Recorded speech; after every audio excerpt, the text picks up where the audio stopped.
Good afternoon. My name is Dave Jakubowski. I run search strategy and go-to-market initiatives for Microsoft. I got a phone call last week. Obviously, Jon Stewart dropped out, so they asked me to moderate, and it was a tough decision. And you know, an opportunity to come to Vegas for 3 days, watch basketball, and then come up here and do this. I think I was game for it.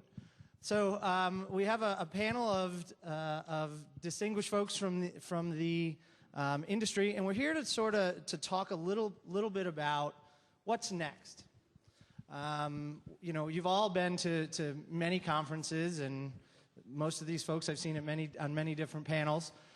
So we got together a little bit on the phone, and we talked a little bit about what we wanted to do. We wanted to do something a little bit different. We didn't want to have death by slideshow, so we decided to just do sort of an open Q&A forum. And I have a few questions that I'm gonna start off with, and then rather early on, I'm gonna open it up to audience questions. There are 2 microphones here, so at any point, feel free to walk up, and I'll just sort of point, and we'll start going, and I'll sort of let you know when I'm gonna open it up. And I'm gonna keep going with questions, and if you don't feel like getting up, I'm happy to play Donahue and run around with a microphone. So please don't be shy. This is about you, the audience, so we wanted to really make it about what you wanted it to be, and that's what we're gonna try to do. So I'd like to start off with some introductions so that you can get to know the panel, a little bit about them. And what I'd ask is that you tell us a little bit about yourself, and tell us what's sort of new and exciting that you're working on today that the audience might not know about. Nothing confidential, of course. Just something that you feel comfortable talking about, and then we'll jump into some questions. So why don't we start with Brant on the end. Okay, hi guys. My name is Brant Breen. I am from the, let's not get an echo here. Hold it a little bit further away. I'm from the Interpublic Group of Companies, which is an advertising and marketing holding company. Of course, all the most amazing things we're working on is with our client Microsoft, but all of that is top secret, so I cannot divulge those types of things. But in the advertising and marketing space, in the digital area, we're pretty much working almost across the board in the emerging media space. And I would say some of the stuff that I've personally found most interesting is the area of mobile marketing, particularly here in the U.S. as that starts to come of age. And catch up with the rest of the world. So that's one particular avenue. We can talk about the other areas of emerging media, which I've been a little bit disappointed in their development, but we'll get there. Pass it over to you, Jason. Great. Hi, everyone. I'm Jason Rapp. I'm the Vice President of Strategy and Operations for the New York Times Company's websites. I have been at the Times Company for 7 years, which means that the newspaper has been around for 143 years before I even arrived. I think that makes a little bit of a difference here. We are looking at how we deliver both our content and our media to advertisers in a range of new ways. But we do so with that 150-year history in mind. And what that means is that beyond anything else, the Times Company is about the delivery of quality news, information, and entertainment. And we've built an audience around that. Reaching that audience gives us I guess what we try to do is do that in a number of different platforms. And so when we look at Beyond the Banner, Beyond the Banner was beyond the page. Beyond the Banner will be on a mobile device, on any other type of medium. And what we're all about is going across all of those to deliver a message to our readers. And I'm happy to talk about more. The big news coming up is launching of a redesigned site, which you'll see on April 3rd. And our goal there is to expand the palette, to give our advertisers more opportunity to deliver their message. And I'm happy to talk about that some more. Great. Is this on? Hello. So my name is Ron Belanger from Yahoo, most specifically on the Yahoo search marketing side of the house. And how I spend my days is working on the channel strategy and development team. That's a team of about 13, 14 folks across the country that are charged exclusively with developing relationships, solutions, and technology APIs for our advertiser agency partners. So an interesting sort of philosophical paradigm that Yahoo has really embraced is going long on agencies and in the advertising world. So there's been some talk perhaps of, does technology become so disruptive that the need for an ad agency or a media planner becomes moot, that becomes, dies on the vine? We don't believe so. We feel that strategy, creative, good media planning, and brand stewardship is all something that ad agencies really have excelled at. They do a better job than technology companies at doing that. Thank you, Ron. And so we are betting very long on agencies, and we are, again, investing in areas to make it easier for agencies to do business with us. So guys like Jeff, guys like Bant are our friends, not our enemies. And so a lot of 2006 is what we're trying to figure out is kind of bridging that gap between the search side of the house and what we've historically called our display or our banner side.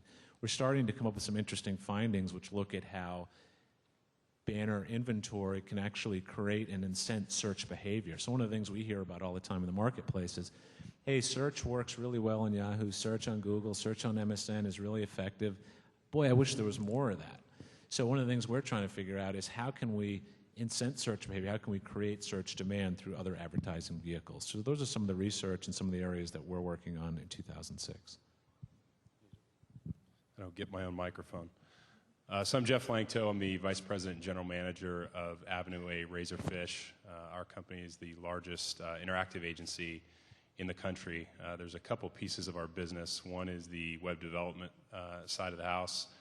We've been lucky enough to work with Jason and the team at the New York Times on the redesign of the site that he mentioned. We also have a large media business. So in 2005, we spent about $418 million on behalf of our clients online domestically. So that ranges from standard ad buys on a Yahoo or an MSN to emerging opportunities like podcast, mobile, and one that I think is very interesting. We just struck a deal with Microsoft on behalf of our client Verizon to have Verizon appear in Xbox Live. So it should be an interesting opportunity that we're pretty excited about. I'm Jennifer Slegg. Some of you may know me as Genstar on some of the webmaster forums out on the internet. I also have a blog on contextual advertising called gensense.com. I am an expert on kind of pretty much any aspect of contextual advertising, and recently I've also been following behavioral targeting for advertisers as well quite closely, and that's what I think is kind of the next thing coming up. I'm Jed Nahum. I am Director of Product Management for Microsoft's Ad Center platform. Everybody will probably be very surprised to learn that I've been working on that very aggressively over the past couple of years with Microsoft. And so, of course, I'm very excited about that, and that's the kind of innovation I want to talk about, bringing to market a lot of the audience intelligence and targeting features within the search world now and other platforms in the future.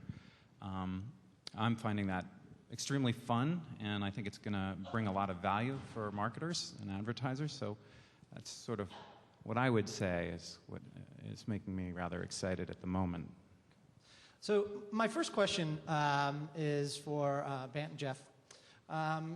Each of you sort of hit on a little bit of sort of the future in terms of mobile or an RSS feed or lots of different things. But from an advertiser perspective, how do you want to buy those things? Are we really moving in a direction that is just the search model taken over, or is the diversification that Google's sort of showing us with CPC and CPM, where are we in that spectrum, and what do you want?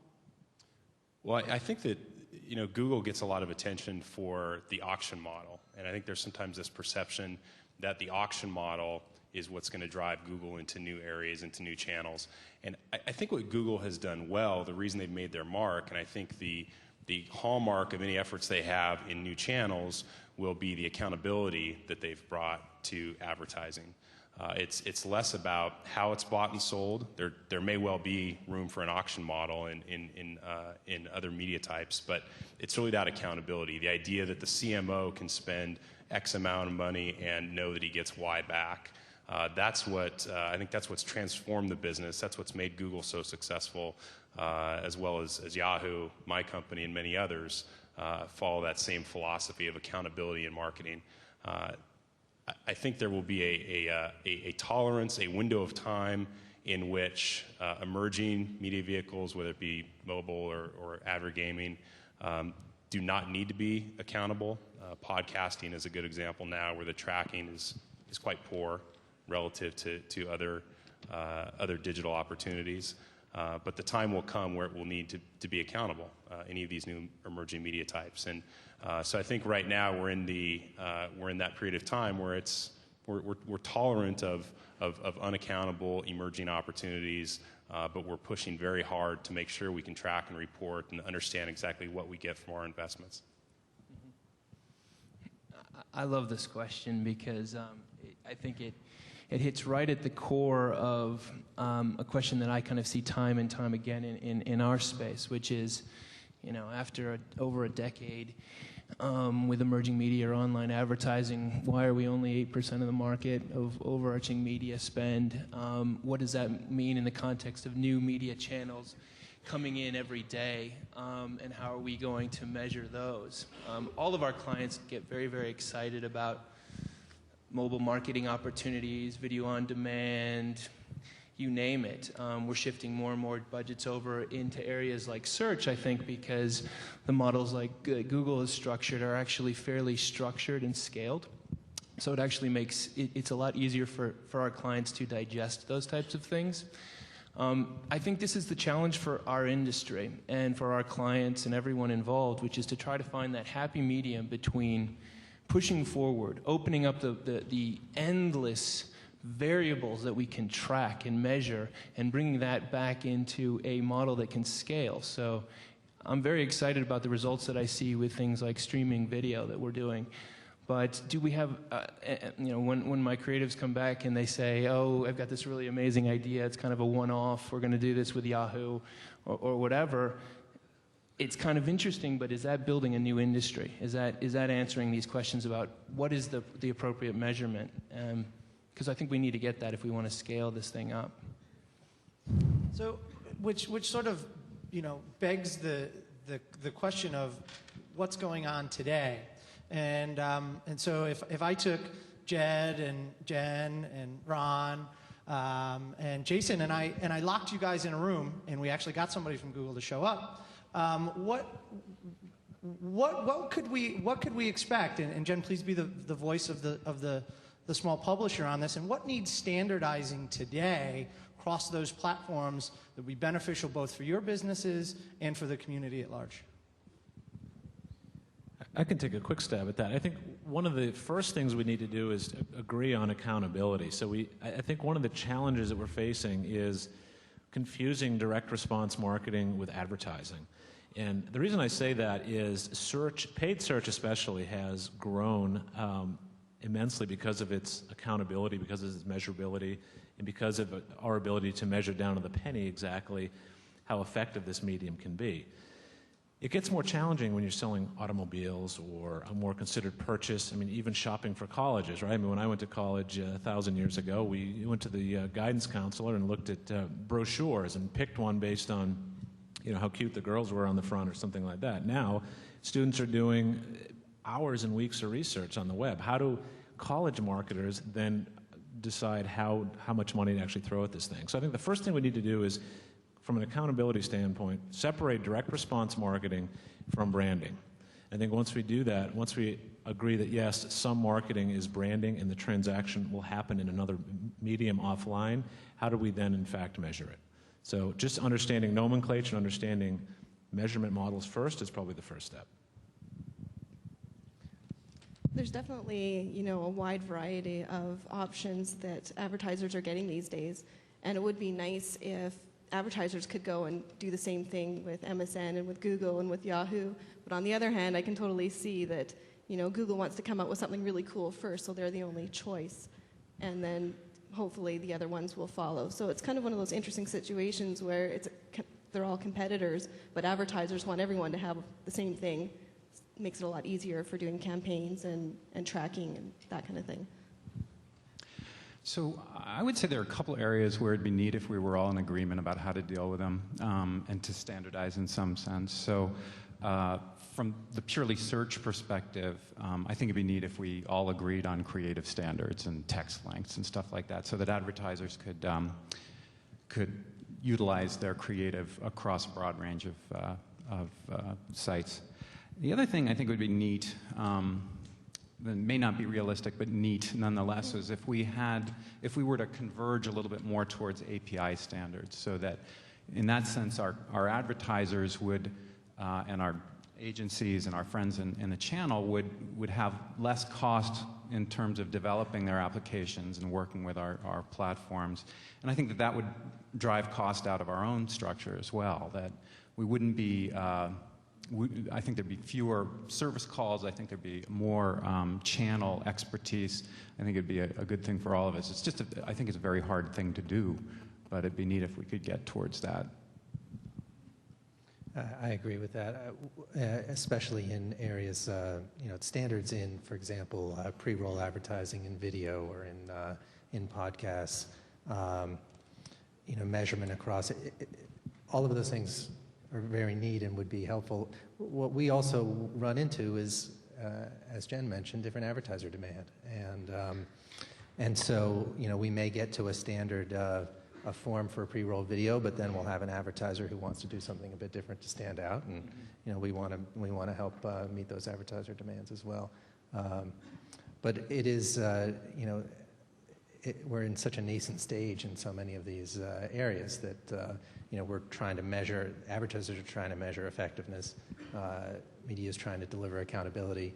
We're still trying to influence demand at the earliest stages as well.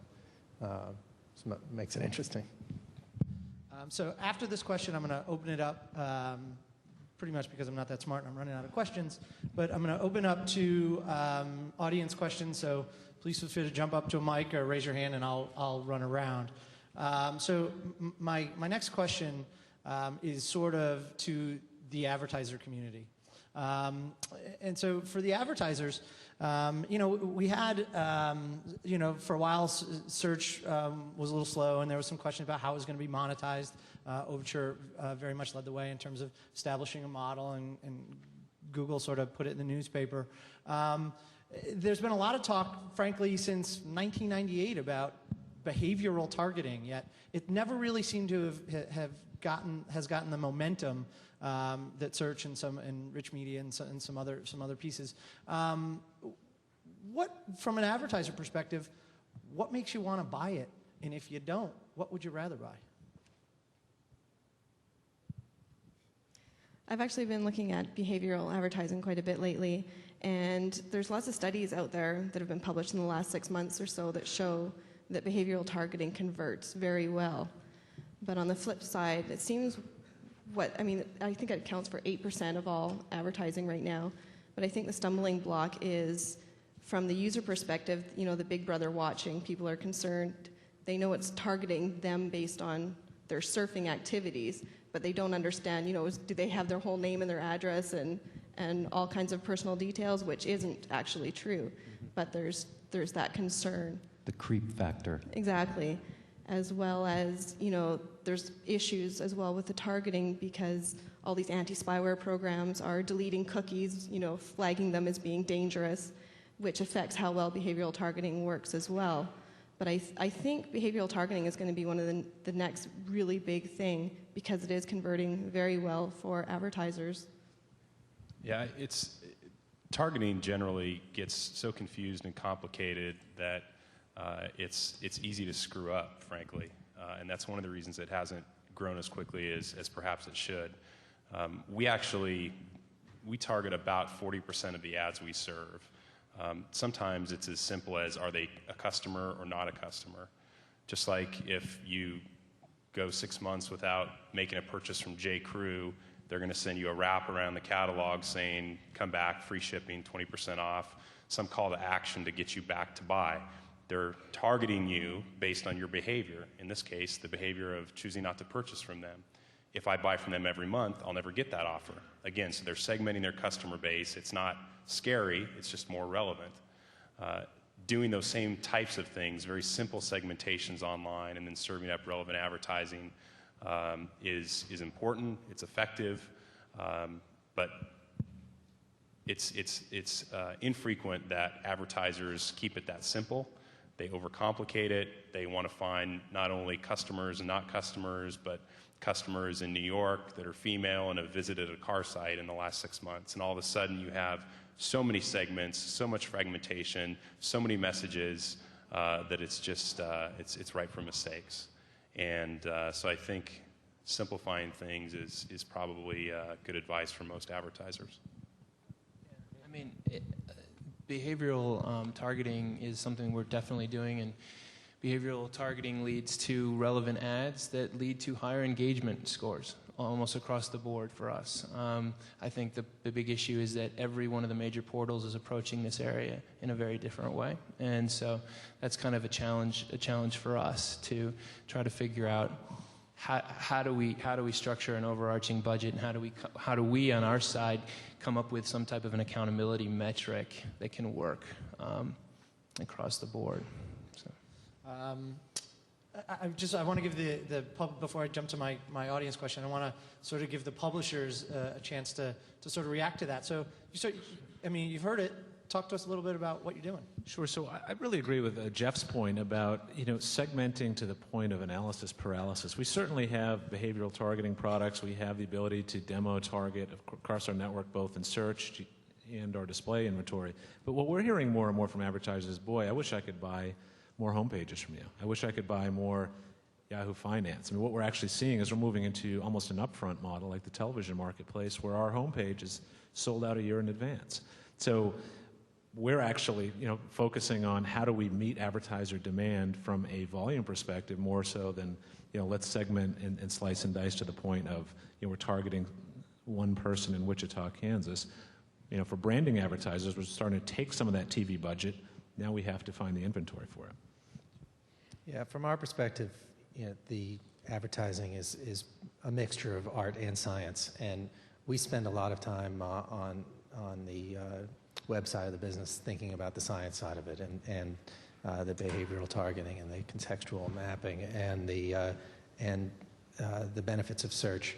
But you can't forget the art of it, and I think that as I mentioned in my opening, part of our redesign is to give advertisers a larger palette to put the art that we see that works so well in the New York Times printed page onto the web as well. And the luxury goods advertiser, for example, obviously can't rely on search advertising solely, because if it gets to the point where they're right at the point of purchase and relying on search, they've been influenced, that customer's been influenced in many different ways before that. And so we look at the analytics package that Yahoo can provide to their customers with a certain amount of awe and envy, but we also think that we deliver some of the art side of it as well.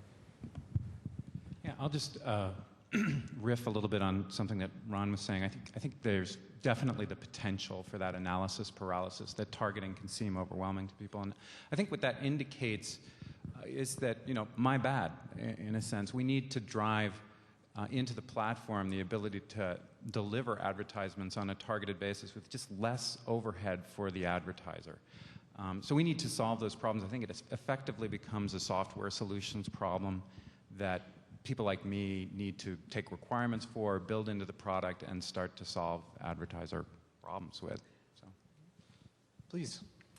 Yes, so I'm actually very interested in the future of advertising in relation to free content and openness. So, for example, I'm a dear reader of NewYorkTimes.com, and I know for myself, and I have to admit, I'm desensitized to advertising.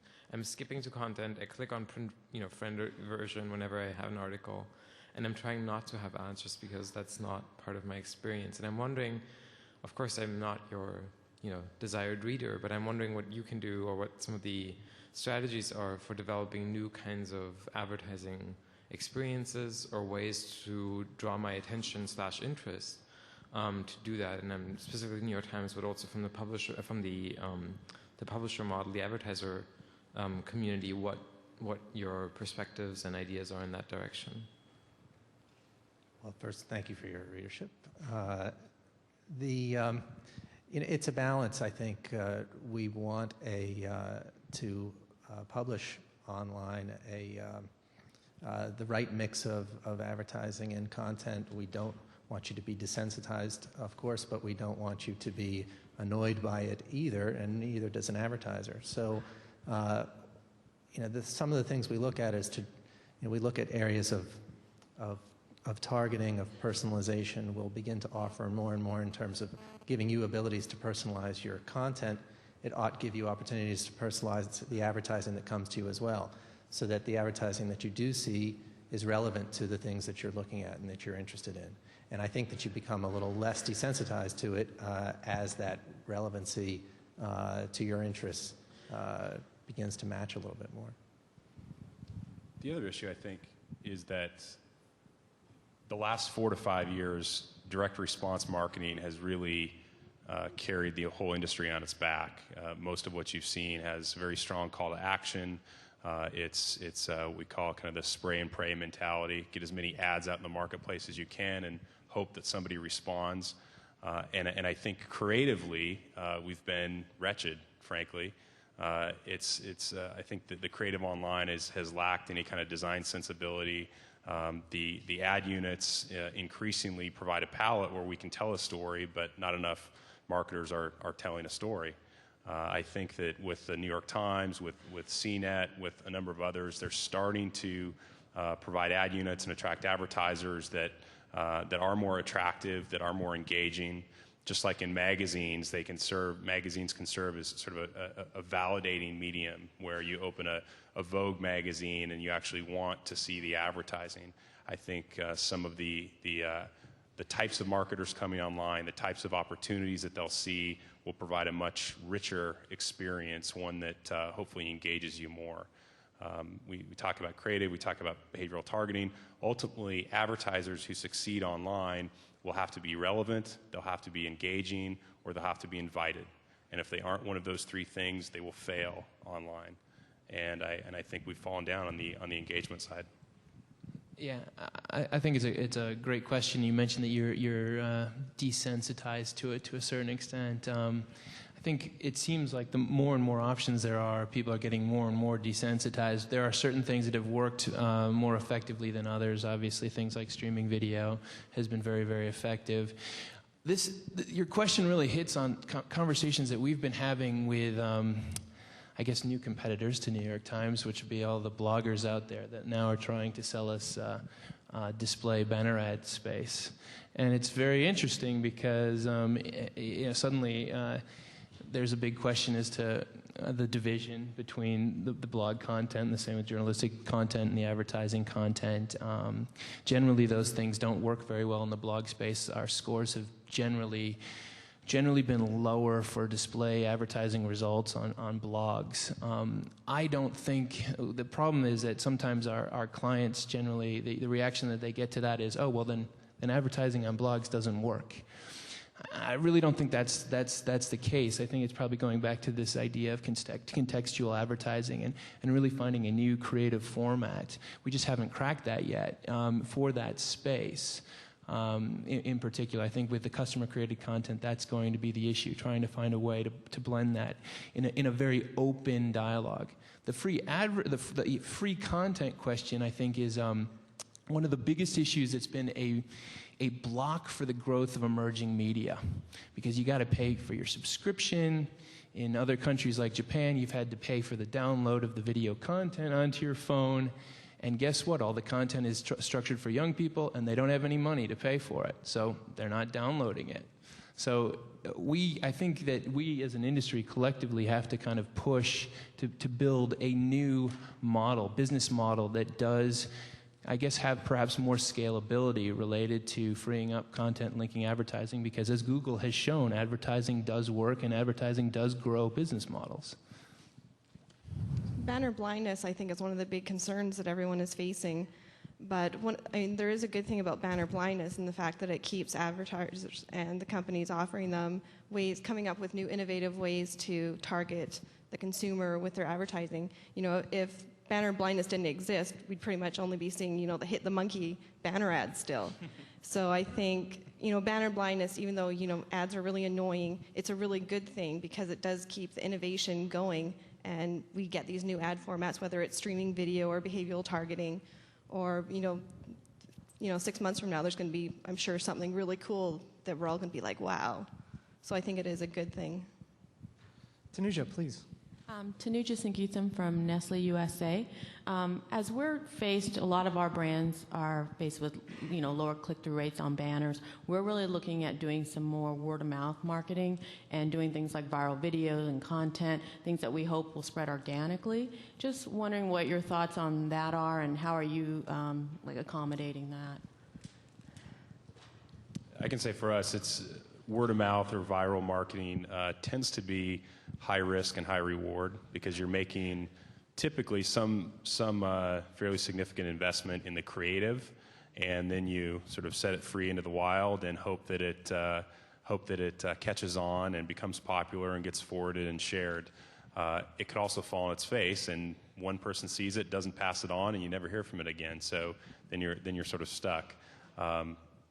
That's one of the areas. I think viral marketing and word of mouth marketing is one of the areas where we need better tracking. There's some tools in the market now that are giving us a better idea about how these things spread across the internet. And as we get better insights and learn more about not only what people like to watch, but what people like to share, I think you'll see more traction there. So it's good. It's I think it's an attractive option now, but one that is easy to kind of misstep on. Yeah, I think this is a really interesting area as well. There are a lot of companies that are popping up in the marketplace that provide measurement, or they look at word-of-mouth areas, discussion groups, blogs, social networks, etc., pull that data in, mine it, tell you what's going on with your brand or your campaign, etc. And I would suggest, I can talk to you about those companies afterwards if you want. I would suggest that would probably be the first place I would start, to make sure that that's part of your measurement of your existing campaigns, your brand today, what people are doing. Then moving it in and thinking offensively or proactively into a viral context, that's really kind of the first building block. I think we've had some mixed, or I personally have had mixed results in the viral space or in the seeding of discussion groups, et cetera. Not necessarily a smart move for marketers. So if you are going to do that, I would say the most important thing is to be open, very open. And the question is for Nestle whether you're open to that. So one thing I would add, this is again to my point where guys like Jeff and Bant really end up earning their paycheck, and it's up to the agency to be honest with you as a brand steward. What channel is appropriate for what brands, right? So you take an iconoclastic brand like Apple Computer, or something that somebody's very passionate about, word of mouth and viral marketing is going to be a very effective medium.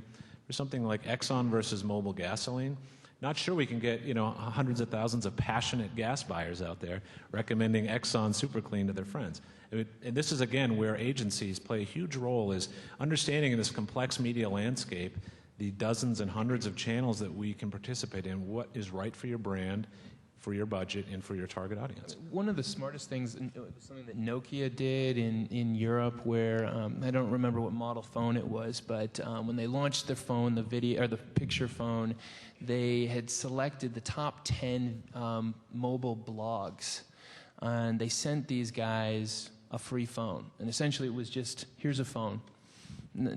Not saying, what do you need to do with it, or damn it, write on this on your blog.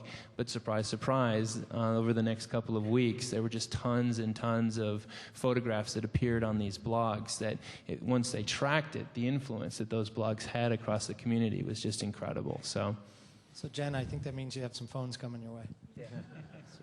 Hi. Excuse me. My name is Chris Jones from Radar Networks, and my question has to do with with RSS and open APIs and content being redistributed and new advertising opportunities coming out of that, what are those implications, particularly around when we talk about accountability and measurability? And it might be interesting to hear from either Jason or Ron on that. I didn't really get the question, to be honest with you. Oh, I'm sorry. There's a lot of sort of mashup sites are taking content from, let's say, RSS feeds from the New York Times and creating their own properties, essentially, and creating advertising opportunities on those properties. And are there implications for that for the original content producers? And how is that a good thing in the long term? And what strategies are, for instance, maybe the New York Times doing to take advantage of that rather than just being consumed by that? The first answer is we think it's a good thing right now, and we have a number of different feeds. We encourage people to use them to distribute our content as widely as they want. Why is that a good thing? Because, and this is and I think somewhat of a change in the market and in our thinking. The Times is a homepage dominated site, but more and more our traffic is coming from elsewhere, and that's only additive to us, we think. This was some learning we had from, we bought About.com last year, just a wonderful distributed publishing network where nothing comes in through their homepage, it all comes in through search. So we embrace the distribution of our content because the clicks will come back to us. Now, certainly there is a danger that sometimes entire articles are appropriated onto these sites. That's a legal issue as much as anything else. But we're much more interested in being open and having traffic come into us from a range of different areas. So, if I may, I think at the heart of the question is, the very definition of RSS is it's real simple, and there are more and more of these kind of vehicles that sort of have an opportunity to get out there. Is this realistic? Isn't this the thing that we've been hearing from advertisers that is so scary? Where is my ad going to appear? How do I control it? And then, sort of to the publishers, how do you control it, and who gets paid? I think from an advertiser perspective, there is some risk there, but it's not a new risk. It's the same thing we saw in the late 90s with ad networks and the chance that you might show up on an inappropriate site in a blind network buy. We see some of the same issues today. The idea of consumer-generated media can present those questions yet again. This blogger that I don't know or that's new and perhaps is unpredictable might be scary to an advertiser. Over time, we either get technology addresses issues and we get controls in place to manage it, or advertisers just get a comfort level with a new channel or with a specific blogger, whatever the case might be. So if I can summarize, it's two things. On one side, it's the technology needs to be there to give, and on the flip side of that is that the advertiser's got to get comfortable that the technology is going to do what it says it's going to do. First, would you agree with that? And then, to the publishing community, how realistic is that? Yeah. So, I mean, what I would ask you back is there a value additive piece of the equation? So, in other words, these mashup sites or these redistribution websites, are they actually adding value? Why should I go to the site versus the New York Times? Now, we've certainly seen some instances where they're very vertical focused. They're aggregating news from a number of sources. We have some of those in our YPN distribution network. To us, that's a value additive partner. There is a consumer profile that is going to go to that site that will probably never go, quite honestly, to Jason's site, right? Just not going to happen. So in those cases, we would pre-screen the publisher. We would say, hey, this is a value additive member of our network. Makes a lot of sense. If it's just aggregating content for the sake of spamming search engines or just to try to divert traffic that normally would go to the Times or go to one of the publishers, then we would have to ask ourselves, is that a valuable content site? Would an advertiser want to pay for that duplicative content? I think the point that resonates that Ron just made with us is the part that is additive, the value that is brought, is essentially an editing function. And so, we have some aggregated products now. We have an email called Dealbook, where our M&A reporter looks at all the different M&A articles across the web. That's an editing function that adds value to it. It also provides clicks to other publications. We're all right with sending them out because we've added an editing function that provides value to our readers. So we're okay with sending them out. We're okay with bringing them back. Clearly concerned about, the advertising issues and making sure that the publisher gets paid, but open that. Please step up. Yep. Yeah, Ron Brissett with American Airlines, and you had started talking about the viral aspect of advertising and marketing. I want to ask specifically about advergaming and kind of your thoughts on big picture, how it fits in, its effectiveness, maybe if it's kind of viewed as has a lot of potential, but we just don't know what to do with it yet, or... We're seeing some of the most creative executions. So to Jeff's point earlier, I think he's right in that there is a dearth of creative talent in general and interactive versus offline. And the reason why television is still getting a disproportionate share of wallet is because creative sells that medium, right? But I think we're starting to see in the last 12 to 18 months some really good creative executions, interactive, and they're really in the advergame space. Two campaigns really stick out in my mind. One is the Honda Element advergame. Another one is the Miller Beer Run that agency.com produced last year. And what is notable about these two executions is it took the sort of humor or the emotional aspect of the television spots and of the brand identity and brought them online in a new, fun, interesting kind of way, which engendered engagement. I mean, for the Miller Beer Run game, the average time spent playing the game was 12 minutes. If you think about that, if you were to pay for 12 minutes of advertising exposure in any other vehicle, you would go broke pretty quickly. The reason why consumers raised their hand and embraced the advert game because it was fun to play, it was similar to what they had seen on TV, and it was engaging. Same with the Honda Element. It was a fun, irreverent, kind of smarmy type of approach to advertising, which was not salesy, which hit the sweet spot of the target demographic, in this case, males 21 to 30, and it was already a parallel to how these target consumers spend time online. So people are spending time online gaming, so why not create a game which is in line with their intent and put your brand to it? So to us, advergaming is huge. We think that it represents actually a step above television creative, and that it's more engaging, and time spent on site is actually much higher. So we're very bullish on advergaming. Stephen. Hey, Steve Bryant from Ziff Davis. My question is really for Jason, I think, but also for the rest of the panel. A couple weeks ago, Tom Glosser of Reuters said that newspapers need to be seeders of clouds in a way, starting communities and starting conversation around their brand. And to that end, I think the New York Times launched about 4 blogs last year, and I hear you have plans to do more.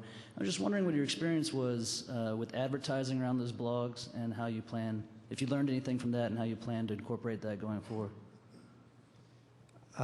There's a term of art or a term of jargon, I suppose, that we bandy about, which is that we want to be the convener of communities. One of our missions on the web. Another thing that's true, and learning that we picked up from About.com. About.com covers thousands and thousands of topics and has communities around them. What we feel that we need to do with the Times on the web, we have this audience that is curious, engaged, interested in these different topics that we cover, and we want to create communities of those members of our audience where they can share articles, suggest readings, communicate with each other. And the blogs are really an outgrowth of that. I think we're at 12 blogs now and 17 podcasts. And really what the blogs are, the embodiment of the excitement of our journalists to communicate what they are passionate about to an audience that's passionate about it as well. And the advertising around that is, the opportunities are exciting. We just launched the Bruni blog, we call it, which is Diners Journal, our restaurant critic. passionate people around that and advertisers against it. A new blog called The Pour by our wine critic. Very targeted to advertisers and a great vehicle there, and passionate readers around it. So we've had great success so far. We hope to do more of it, and it's really about creating these communities of readers around specific areas of interest. Which sort of begs the question, and Jen, I'm going to ask you to just real quickly, any advice for, I mean, look, face it, it's about money. None of us are here, except for me, to see basketball games. But any advice for how to make money in those forums and in that vein? I think there's definitely a lot of bloggers out there that they have their niche market and they are making a tremendous amount of money. But then there are other bloggers that are, thrilled to bits if they make $1 a day in AdSense or YPN. And a lot of it comes down to if you're following. If you have that passionate following of readers, the advertisers are going to want to have a part of that to get their ads targeted. And once if the ad is targeted to those blog readers very tightly, it's a lot more likely that it's going to convert for the advertisers. So the advice would be, correct me if I'm misstating this, but if you have good content that attracts good readers, you will make money. And again, it depends on the market. I mean, if you have a blog about something where there are going to be advertisers, if you have a blog about mushroom growing, there's probably not going to be that many advertisers that are going to want to target you. But if you have a blog specifically about, the wine or about, the basketball that's going on right now, you're more likely to get enough targeted advertisers that are going to want to advertise with you. Sure. And for advertisers, I think what we look for is, does passion transfer to influence? Right? So are we reaching a crowd that is influential, that's vocal, that is spreading the word of mouth about your product? So if somebody is just reading through the food section of the Times, they may just be a general reader who is perusing the site. But if they're spending a significant amount of time on Pour, the wine blog, it's probably because they're very passionate about wine. They're probably the very people who are recommending wines to their friends, who take pride in having an encyclopedic knowledge of wine, and are likely very influential. So if that passion transfers into influence, it's attractive for advertisers. Please. I'm Todd Bishop. I'm a business reporter at the Seattle Post-Intelligencer. You've got Yahoo Search Marketing, Overture, and Google AdWords, and now MSN Ad Center. Where do the panelists see this shaking out in the end? Is there one company that remains dominant, or is it more equal over the long run? Can I answer the answer that is question? yes. No, seriously, yeah. Somebody. Well, obviously, Ad Center is the third to market in the search advertising business right now, and clearly we wouldn't have moved into the marketplace if we didn't think there were room for, let's say, at least 3 platforms and search providers. So I think there's room for us all, and I think that the nice thing about having several of us in there right now is I see us beginning to play off of each other, compete, innovate. I think it's good for the industry in general and good for the advertiser in particular. So I think Google is clearly the leader today in search. Yahoo has a lead in understanding the dynamics between search and display. They also have a command of behavioral targeting that I think that others might be a bit further behind. I think Microsoft is in an interesting position because they are clearly third on the PC today, but when you look at mobile and you look at the living room, search will become something bigger and broader than it is today, and that's where I think Microsoft gets very interesting. They are clearly willing to invest. They are clearly very patient, and as search becomes much more broad, I think they'll be well positioned to be not just one of the 3, but perhaps will leapfrog one or both of their competitors. And Ron can now tell you why I'm wrong. Don't give the mic to Ron.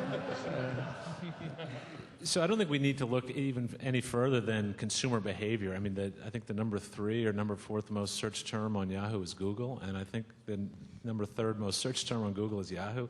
I mean, the consumers are, every study we see, consumers do not exclusively use one search engine. They like the diversity of results they get from the 3 products or even the 4 products if we throw some of the smaller guys in there. And so as long as consumer behavior dictates that they want, you know, three publishers, just like there's a Newsweek, a U.S. News, and a Time.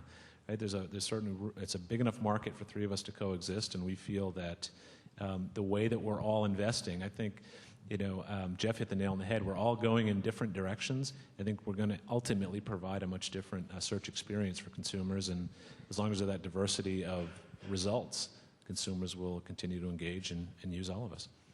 I think competition is good. I mean, each of the big 3, they have something really that they bring something that's really unique. Especially Ad Center, they have all the demographic targeting, which everybody can use. It's not just a select group. And I think once they get out a pilot and bring more advertisers and expand internationally, I think they definitely have their niche cut out for them. The advertisers are going to find that really attractive. Though I tend to think that over time there won't be multiple search engines for every user. I think engines will start to know us better. They'll know our preferences. They'll be able to access our desktop and our media files, multiple devices within our home. They'll know us so well, and we will give them permission to know us so well that the switching costs will be much higher than they are today. And I think that we will choose who has that permission, who we have a relationship with, who we allow to know us. And once we give that permission, I think it'll be hard to switch. Please. My name is Jeff, and I'm the CEO of a healthcare system in Green Bay, Wisconsin. A lot of what you are discussing today refers to customers that are global providers or national providers. What about the more than 50% of the businesses out there that are small business, regional or local providers? What solutions do you see on the forefront for people who want to use this medium for advertising but do it on a community or a regional level? I'll start. I imagine a lot of us have a lot to say about it. You're absolutely right. There's something like 20 million small businesses out there in the U.S., I believe, and I don't see our products right now addressing them as well as they should. So I imagine that it's going to, again, you know, this is kind of a Microsoft theme, but I think it's going to become a software solution issue wherein we enable small businesses to achieve their advertising goals for a low, entrance fee. We need to automate enough so that it's a very easy thing for them to manage and, to pop out the metrics they need, whether it's a phone call recorded or whatever, to enable them to really have a high return on their investment. I think there's a hurdle right now in terms of the complication. And I don't think we've solved the problems just yet. So on this one, I'm going to somewhat disagree with you, Jed. I hope you won't leap across the stage and tackle me on this. I think that can someone turn off Ron's mic again? There's certainly been, at least on Yahoo's side, a tremendous amount of investment and thought given to providing good local products. So we have Yahoo Local. We have the ability to geo-target our paid search keywords. We have several other advertising aspects specifically engineered towards the small and medium business marketplace. I think maybe where we have been deficient as an industry is not being real good at outreach. Letting you guys know that we have pretty easy, $10 to start, really simple turnkey advertising solutions. I think most of our marketing and outreach efforts are at the Fortune 500 level. So I think it's just more of an education perspective at this point, and perhaps reaching out to trade groups or local organizations is the way to do it. But I think if you looked at the local products that certainly we've developed and Google's developed, I think you'd be surprised at how easy and affordable it is to do. Yeah, I mean, we've had, for our clients, we've had a lot of success with local search products from you guys as well as Google. We have an agency called Wallstrom, actually, that focuses on a lot of the local search buys, and our prediction is that that's actually going to be one of the faster growing areas in the near future. It's been a little slow, perhaps because the focus hasn't been on that area, and perhaps maybe because there's new products and new extensions in the marketplace. But I mean, for you in particular, I would look at the local search opportunities on Google, and you'll find actually the prices are going to be relatively sympathetic. I think our response to that is multiple media outlets as well. If you take the Times Company's properties in Boston, in addition to the Boston Globe and Boston.com, we have a direct mail business. We have a free, an interest in the Metro, a free daily paper, an interest in a sports cable network. And so we try to combine the power of our local newspaper with that affiliate website and other partners as well.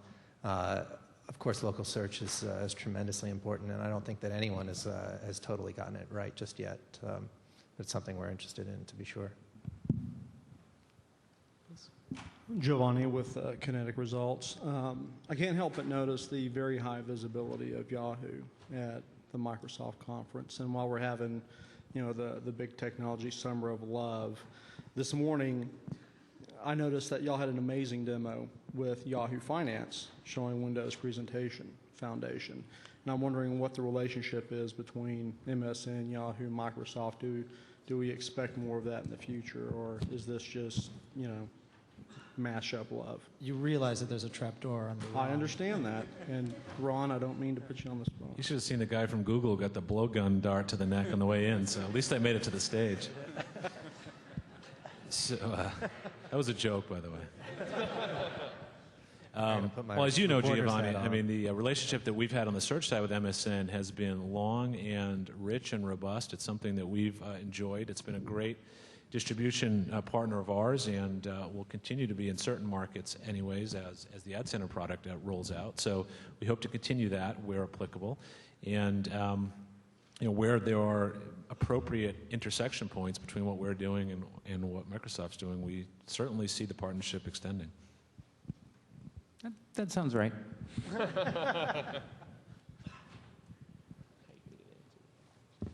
Hi, Josh Vincent here. I've heard mention of, a number of you mentioned podcasting, and I'd just like to know, well, what advertising models you're thinking around podcasting, what's going to evolve, as well as the role it's playing in your businesses currently. So let me just break it down into two pieces. So how do you guys want to pay for it? How do we want to pay for? How do these guys to the advertisers? What do you want? How do you want to pay for it? Well, what do our clients want to pay for it? Right? It's not our money. So, in the area of podcasting, obviously that's been something that we've seen a tremendous activity. We're doing quite a bit of work. Generally, I would say right now it seems to be following a sponsorship model. 15-second spots, kind of in the same way you're seeing streaming video.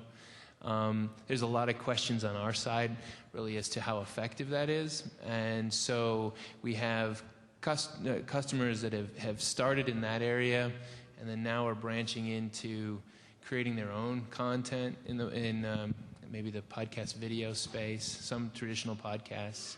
And then we have kind of a third area where podcasts are used kind of as a PR vehicle for clients.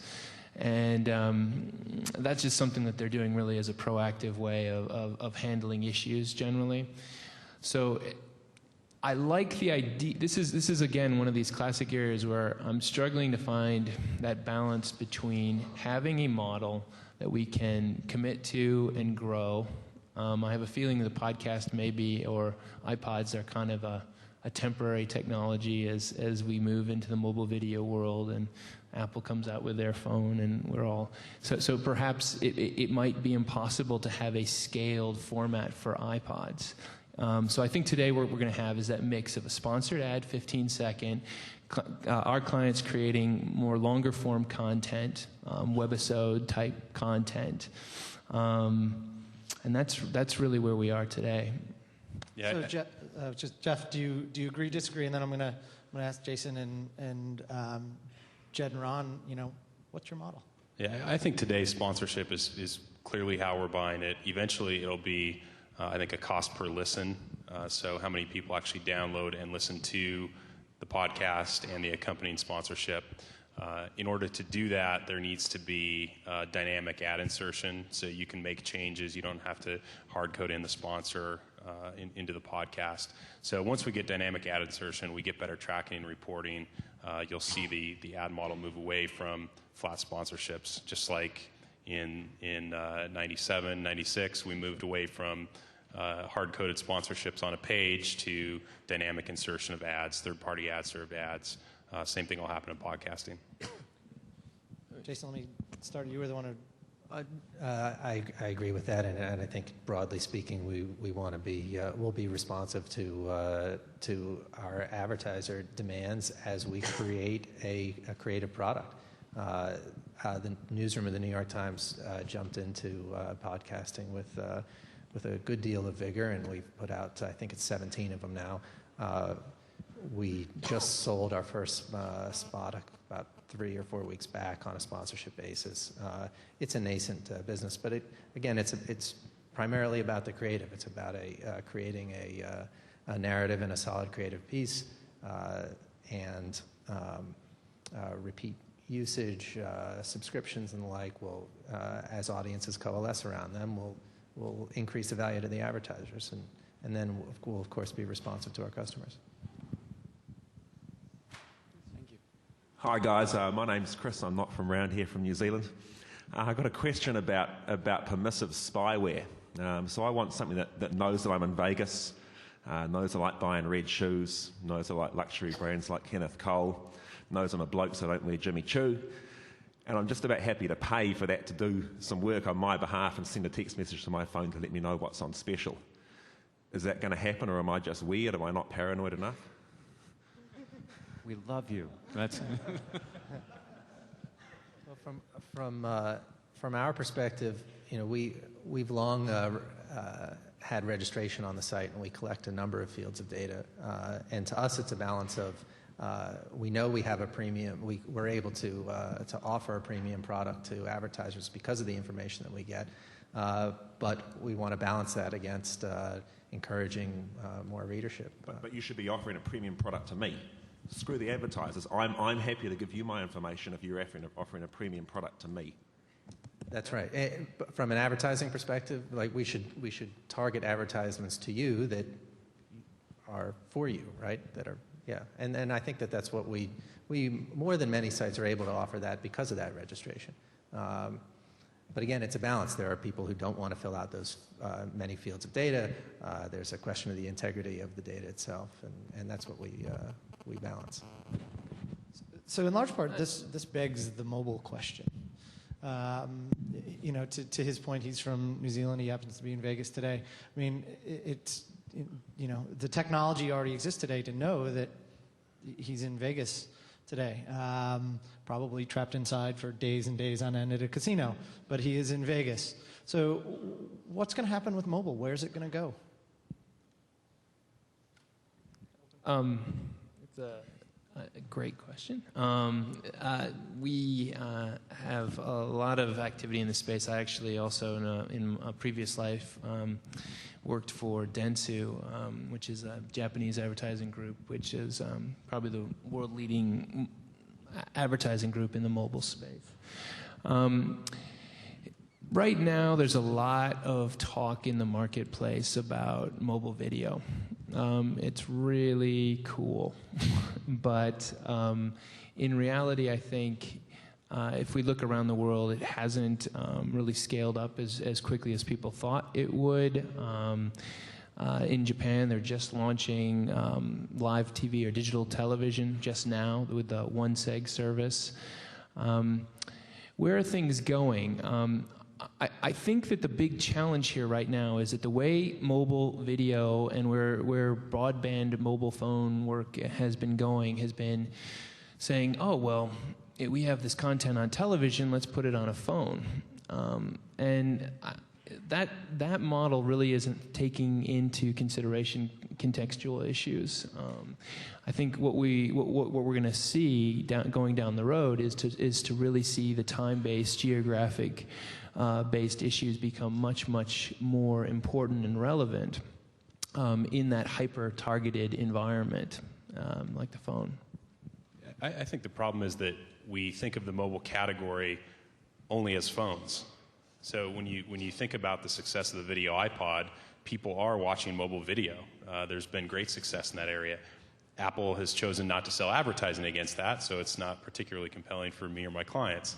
But the reality is that consumer behavior is changing. I think we're just on the cusp of an explosion of new devices. People are going to continue to evolve their behavior, and the first step will be to show the behavior, to watch the content. In order to scale an opportunity, advertising will come into play. Not everyone is going to want to pay for every program they watch on their mobile device. So free ad-supported content will evolve, whether it's via Apple or others. Yeah, I think one of the issues is the business press really has made a delineation between mobile and desktop greater than it really is. I mean, I'm looking at a Sony Vaio in the fourth row here that's about an inch bigger than my Trio. Now, what's the difference between that and me consuming content, checking stock quotes and Red Sox spring training scores on my Trio? It's just another device. It's another way for users to consume the content, get their email, interact with friends and family, and in some cases actually generate content. Right? Look at so Flickr's a site some of you may be familiar with. We bought last year, which basically was better coverage of the Olympics, we felt, than a lot of the major publishers, because in real time, thousands of people in the Olympics were not only consuming the venue, but they were actually generating content, sending it back to the web, and sharing it amongst friends and family. So there was a really interesting touch point of the lines being blurred between a spectacle, desktop, mobile, and what we traditionally call viral marketing, all sort of wrapped up in one. And Flickr, in that case, was really the focal point for it. Yeah. But there's no reason why we shouldn't be able to do that with all mediums. Real world proof of that. I got thrown out of a sports book this weekend with a cell phone. There's an aspect of mobile that has perhaps not been as developed here in the U.S. that I find very interesting, and I guess I kind of call it the mobile glue effect, where you really see how mobile links in with other media and marketing channels and can essentially be a bridge. One of the great examples is in Japan, they have a technology which is essentially a 2D code, which you can take a photograph with on your phone. It downloads it into a link on your phone, and then that link can be some form of content, or it can be an invitation to a concert, etc. So example would be you're taking the subway, you see a poster, it's got one of these UI codes, you hold your phone up to it, you download that in, it's a free ticket to a concert, they've got a scanner at the concert. So it becomes this completely integrated, convergent technology platform, and that to me is very, very exciting. Just to mention, we have this Ad Labs concept at Microsoft, and one of the actual projects that we've been working on is a software that works within the phone so that when you photograph barcodes, you don't need to actually add in a barcode reader. You can just scan it from the photograph. So there's all sorts of placement opportunities associated with that kind of thing as well. So I'm getting sort of high sign, so I'm going to take one more question, and then we're going to let you guys go. Yahoo has recently bought Delicious social tagging service. How does Yahoo uses or plan to leverage tagging of websites to better direct advertisements? So one of the bets we're placing in the future of our search is, we call it search in 3 stages, right? The first stage being web search, meaning we were all in a battle with each other to try to document the most number of web pages in our index. We realized that more is not always better. It's about appropriate. So the second piece, sort of web stage 2, was about personal search, being able to search your own documents, desktop search, and we all came up with products there.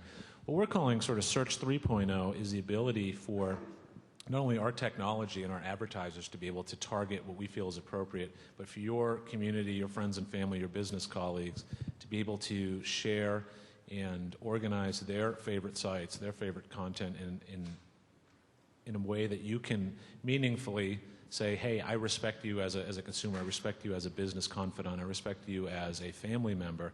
I'm going to put a higher percentage or a higher likelihood that I'm going to click on your site versus one that I've never been to before. So from an advertiser perspective, I think it's fine-tuning the ability to target by community as opposed to just geography, demo, and psychographic. But I also think that it's about marrying the appropriate content with the appropriate message. So from a tactical standpoint, I don't think it's going to look a lot different than search marketing today, but I think that you'll be able to have one more slice of segmentation added to that. Thank you very much. Do we have a... So just wanted to, before I let everybody go, and thank our panel, to let everybody know that there's a feedback form that we're asking everybody to fill out for us, and it's your feedback that'll dictate sort of what happens next year. And we're giving away a Creative Zen micro photo, and I will tell you, I was in a different panel yesterday, and only 2 people filled it out, so your chances of winning are still damn good. So please fill that out for the group, and I wanted to say thank you to everybody on the panel for giving us your time and your frank opinions, and thank you for your participation.